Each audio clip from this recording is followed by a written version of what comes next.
Hi, my name is Catherine Wright, and this is my presentation on the reading process, MISCU analysis, and how to teach reading effectively.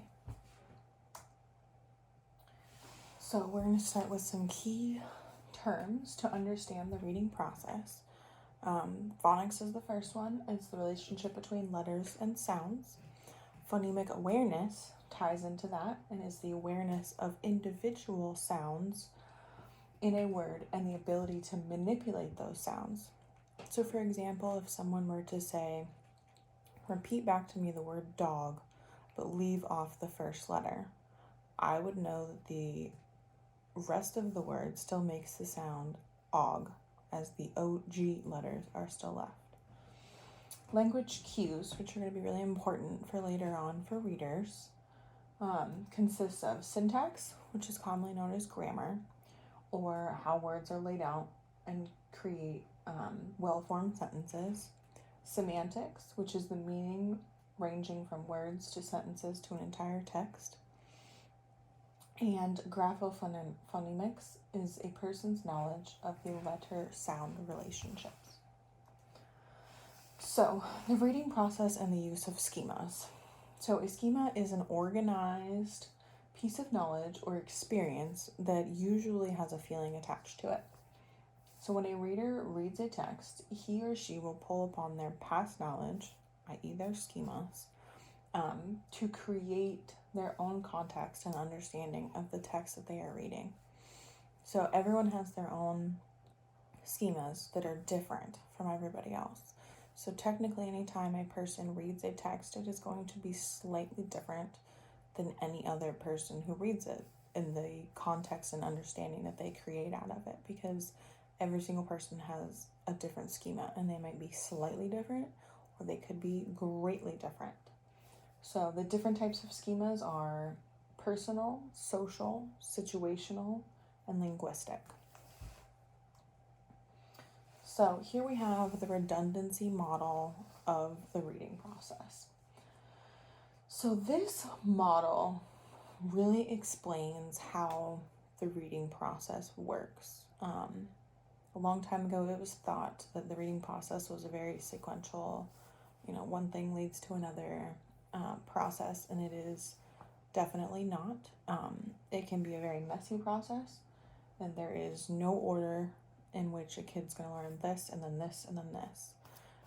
All of these things are all going to play into each other and interplay, and often are happening simultaneously. So we have graphic cues, visual aspects of words and text, the graphophonemic knowledge that we just talked about, letter-sound relationships, semantic knowledge, words and their meanings, we just talked about that. Schemas, this is very important and we just discussed it, personal, social, situational, and linguistic. And then context, the syntactic and semantic cues in the text.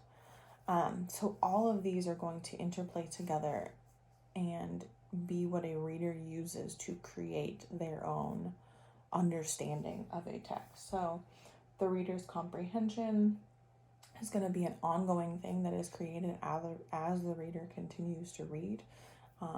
Or thinks about questions from the text, anything that gives them a deeper meaning after they read to explore more things.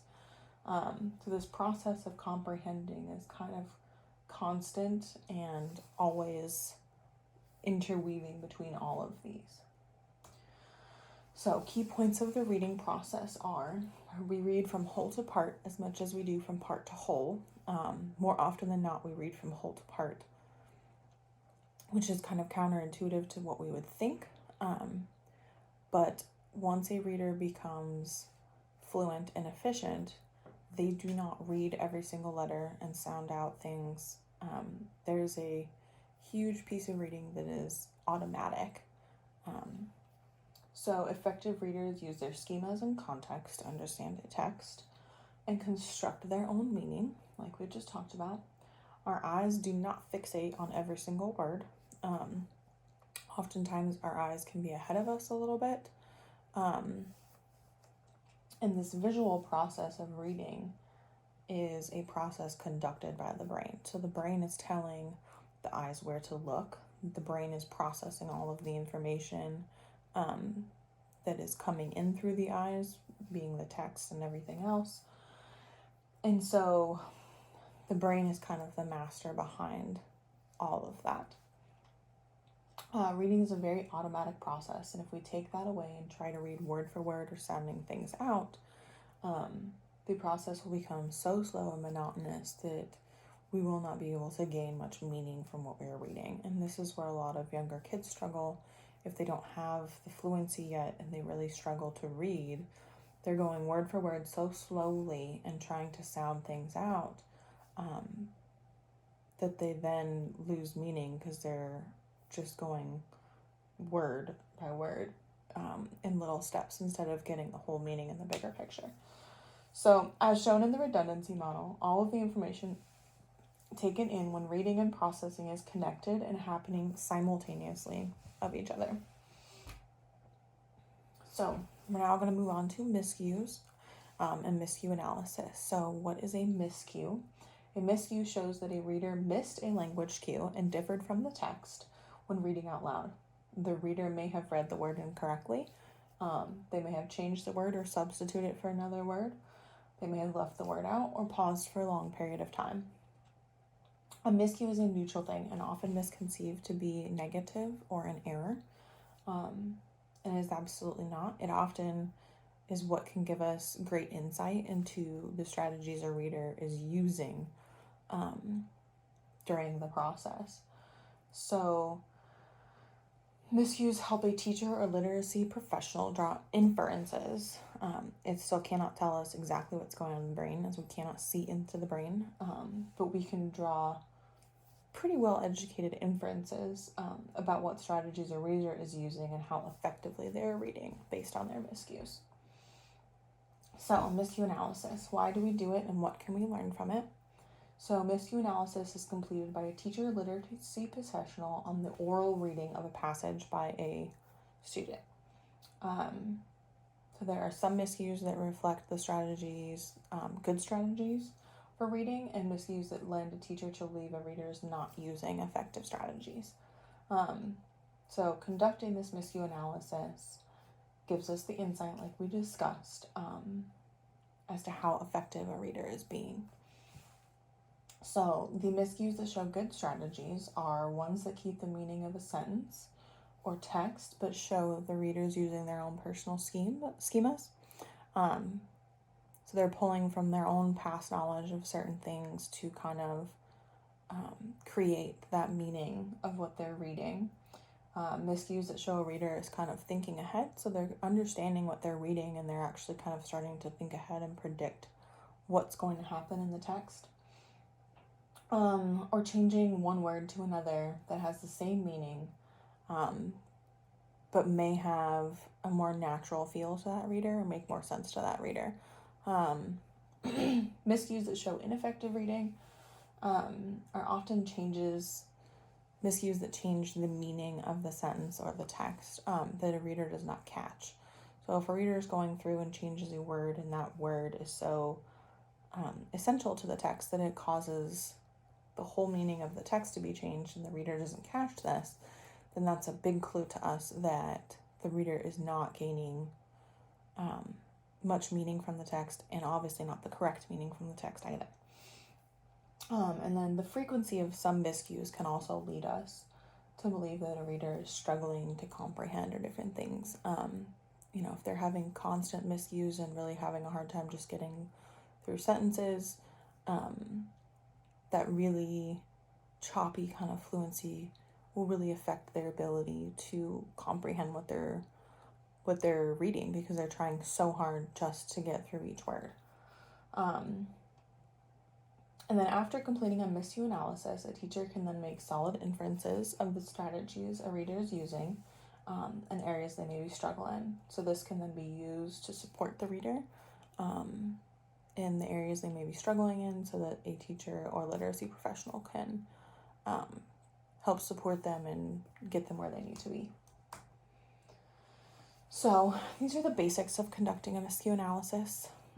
First, a teacher will gather a reading level appropriate text, give it to the student right before they are to read, and then they will video record the student reading this text orally. So you don't want the reader to read the text ahead of time, at least not right before you've given it to them or something. So it wants to be something where they're just reading it right then and there. So the student will read the text orally, and as they do this, the teacher will mark miscues as quickly as they can, while keeping up with the reader. And then immediately after the reading, the teacher will discuss some of the miscues that they noticed immediately during the reading with the reader. So the importance of this is this gives us even more insight into how the reader is processing things. And by asking the student questions about their own miscues, they're looking into their own processing and kind of thinking through that process themselves as well. So especially doing it immediately after the reading, it's fresh in the reader's mind. And it can be really helpful for the teacher later on in the miscue analysis for finding miscue patterns and stronger inferences to why things might be happening.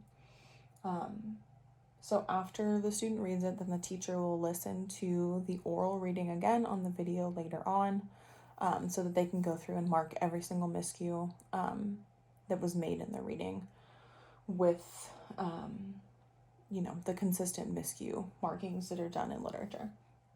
So, and then last, the teacher will conduct a full analysis of all miscues that were done, usually by creating a chart and categorizing the miscues into different categories of, semantic, syntactic, and graphophonemic. And then you're also going to have what type of miscue it was and the frequency and things like that, so that you can start to see patterns evolving. And then they use this to kind of, understand how a reader's doing and where they're struggling, because they can see through the patterns and things. All right, so last we're going to discuss strategies for helping readers. The first being revaluing readers. So this is really important because if readers are seen as or labeled, more importantly, as struggling or low performing, it can become a self-fulfilling prophecy for the student. And so revaluing them as just a reader reading at whatever their reading level is will take away a lot of that negative connotation that those labels will have. And a lot of times a student will get so caught up in the label that they then think it's something that's permanent, that no matter how hard they work, it's not ever going to go away. They're not going to be able to catch up.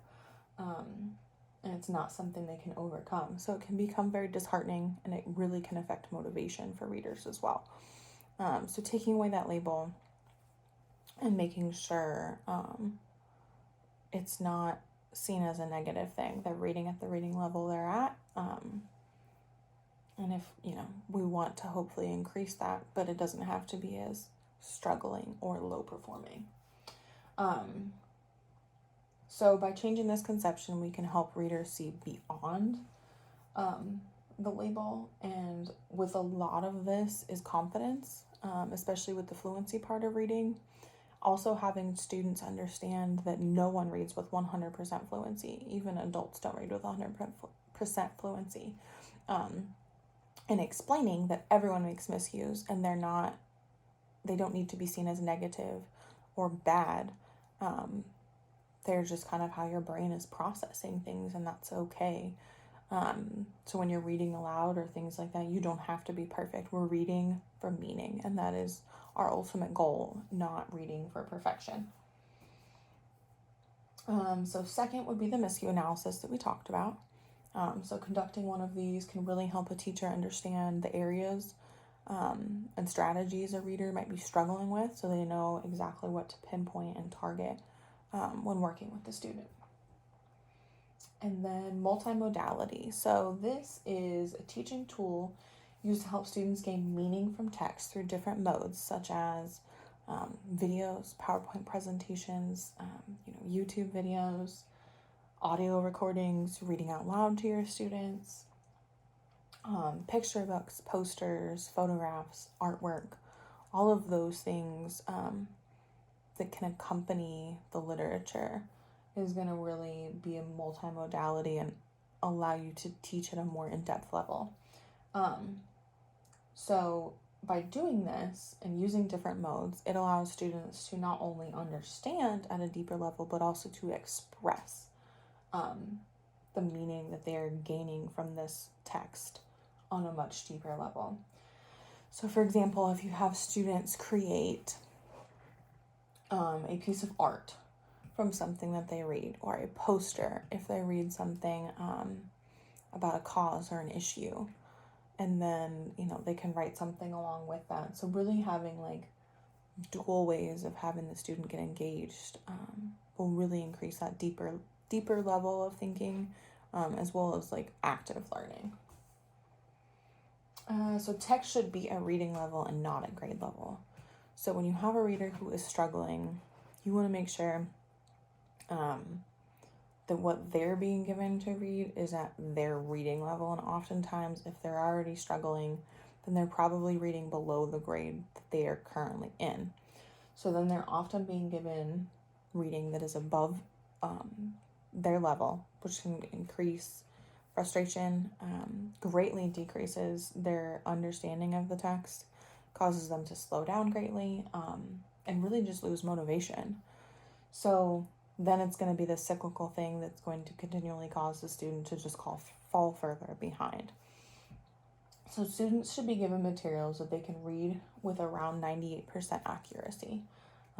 They will improve their reading skills quickly with this compared to students trying to read texts that are too hard. And again, that's due to that frustration and